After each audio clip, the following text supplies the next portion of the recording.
இன்று நவம்பர் 25, 1835.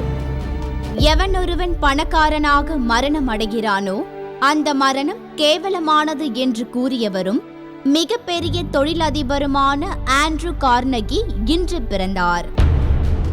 1970 புகழ்பெற்ற Japan நாவலாசிரியர் யூகிமோ Mishima ஹரகிரி எனப்படும் ஜப்பானிய முறையில் தற்கொலை செய்து கொண்டார். 1997 மெலாவியாவின் முதல் பிரதமராக பணியாற்றிய ஹேஸ்டிங்ஸ் பேண்டா தென்னாப்பிரிக்காவில் இன்று காலமானார்.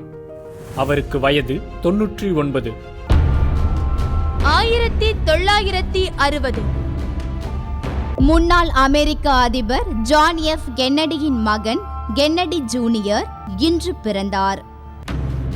1960 டொமினிக்கன் குடியரசு நாட்டை சார்ந்த உடன் பிறந்த சகோதரிகளான பேட்ரியா, மெனர்வா, ஆண்டோனியா ஆகியோர் அந்த நாட்டின் சர்வாதிகார போக்கையும் அதன் அதிபரான ரஃபேல் ட்ரூஹியோவின் சர்வாதிகார ஆட்சியையும் கடுமையாக கண்டித்து போராட்டங்களில் ஈடுபட்டு வந்ததாலும் இன்று அவர்கள் கொடூரமாக கொல்லப்பட்டு அவர்களின் மரணங்கள் விபத்து போல தோன்றும் வகையில் சித்தரிக்கப்பட்டது.